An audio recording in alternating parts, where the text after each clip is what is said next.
सभी को मेरा बहुत बहुत नमस्कार। मेरा नाम डॉक्टर सुब्रत आर्य है। मैं कंसल्टेंट हूँ department of rheumatology JP hospital Noida में।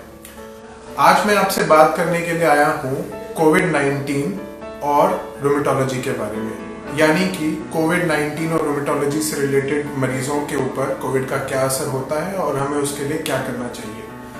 सबसे पहले संक्षेप में मैं आपको कोविड-19 के बारे में बताऊंगा, इसके लक्षण क्या है, ये कैसे फैलता है, इससे कैसे बचाव करें। उसके बाद हम बात करेंगे आर्थराइटिस और रूमेटोलॉजी के जो मरीज हैं, जैसे कि rheumatoid arthritis, SLE, lupus, ankylosing spondylitis. इन मरीजों के ऊपर कोविड होने का क्या ज्यादा खतरा है या इन्हें किन बातों का ध्यान रखना चाहिए इन बीमारी से जूझते हुए या जो इनकी दवाई चल रही है उसको देखते हुए। फिर हम बात करेंगे हाइड्रोक्सीक्लोरोक्विन और एचसीक्यू के बारे में। कई लोग समझ गए होंगे कि मैं इस दवाई के बारे में क्यों डिस्कस करने वाला हूं, और हम जब डिटेल में बात करेंगे तो आप भी समझ जाएंगे। और आखिर में हम बात करेंगे कि कोविड को देखते हुए आगे अगले 6 महीने और 1 साल में हमें क्या अपने जीवन में परिवर्तन करना है ताकि हम इससे आगे भी बचे रहें।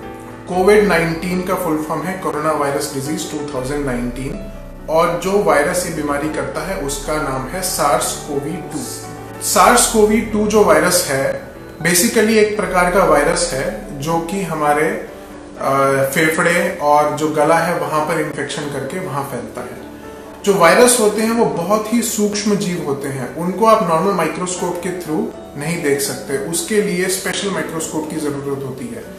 ये वायरस इतने छोटे जीवाणु हैं कि जो व्यक्ति संक्रमण से ग्रस्त है उसके नाक और मुंह से जो सलाइवा या सिक्रीशन होते हैं उसके थ्रू ही ये किसी और के पास फैल सकता है। जैसे कि अगर कोई इस इन्फेक्शन से ग्रस्त है, वो खांस दे या छींक दे तो उसके मुंह से कई सारे ऐसे ड्रॉपलेट निकलते हैं जो उड़कर सामने वाले व्यक्ति के अंदर जा सकते हैं और वहां पर वो इन्फेक्शन कर सकते हैं। दूसरा ये हो सकता है कि वो जोर से खांसे या छींके और जो ड्रॉपलेट है आसपास की सतह पर लग जाए, और कोई हेल्दी व्यक्ति अगर उस सतह को छू ले और छूने के बाद अपनी आंख, नाक या मुंह में उस अपने हाथ को लगा ले तो ये वायरस उससे उसके अंदर पहुंच सकता है। जब ये वायरस आपके शरीर में घुसेगा तो पहले ये नाक में और मुंह में इन्फेक्शन करेगा और उसके बाद कुछ लोगों के अंदर ये निमोनिया कर सकता है, जिससे कि ज्यादा सीवियर इलनेस हो सकती है।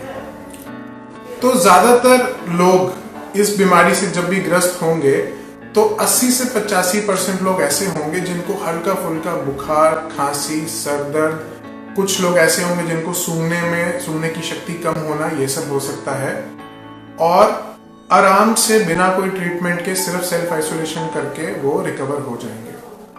अराउंड 10 से 15% लोग ऐसे होंगे जिनमें इसकी वजह से सीने में दर्द, सांस फूलना और निमोनिया जैसे लक्षण हो सकते हैं। इन लोगों को हॉस्पिटल की जरूरत है, ऑक्सीजन लेने की जरूरत है। ऑक्सीजन का लेवल ब्लड में नॉर्मल मेंटेन करने के लिए इन्हें वार्ड में भर्ती करने की जरूरत हो सकती है, पर ये लोग भी ज्यादातर लोग रिकवर हो जाएंगे। 5% और उससे कम लोग ऐसे होते हैं जिनको आईसीयू की जरूरत होती है, वेंटिलेटर की जरूरत होती है, और ये बीमारी उनमें जानलेवा साबित हो सकती है।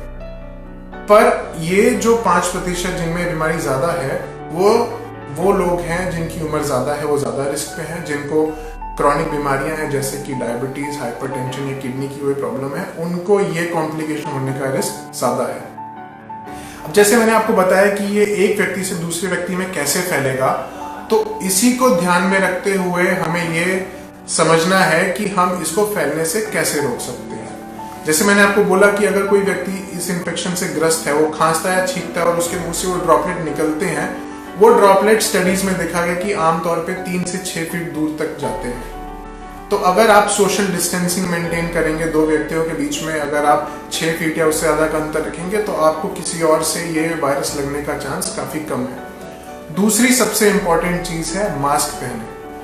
अगर आप मास्क पहन रहे हैं और आप इन्फेक्टेड हैं तो आपसे दूसरे व्यक्ति को इन्फेक्शन होने का खतरा कम है। अगर आप हेल्दी और आप मास्क पहने हुए हैं तो आपको दूसरे व्यक्ति से इन्फेक्शन पकड़ने का खतरा भी कम है। और अगर दोनों लोगों ने मास्क पहना है, जो इन्फेक्टेड हैं और जो हेल्दी हैं, तो इन्फेक्शन ट्रांसफर होने का खतरा और बहुत बहुत कम हो जाता है।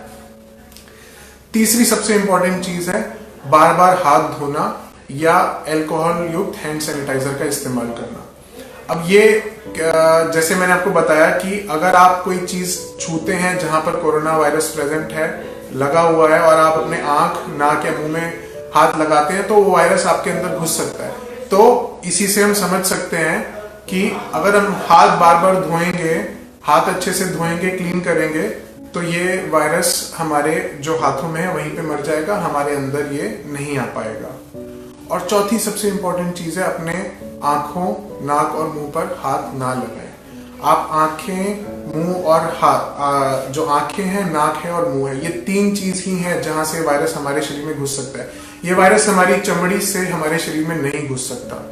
तो अगर आप मास्क पहनेंगे तो आपका दूसरा फायदा ये भी है कि आपके नाक और मुंह कवर्ड रहेंगे, ये वायरस आपके अंदर नहीं जाएगा। और अगर हम बाहर जा रहे हैं तो हमारे लिए जरूरी है कि हम अपनी आंखें भी किसी तरह कवर रखें। अगर आप स्पेक्स पहनते हैं तो ठीक है, अगर आप स्पेक्टिकल्स इस्तेमाल नहीं करते हैं तो आपको अपनी आंखों कवर रखनी चाहिए ताकि ये वायरस आपकी आंखों से भी ना अंदर घुस सके। तो ये तो हो गया कि कोरोना वायरस और कोविड-19 के क्या लक्षण है और ये कैसे फैलता है और इससे हम कैसे बच सकते हैं।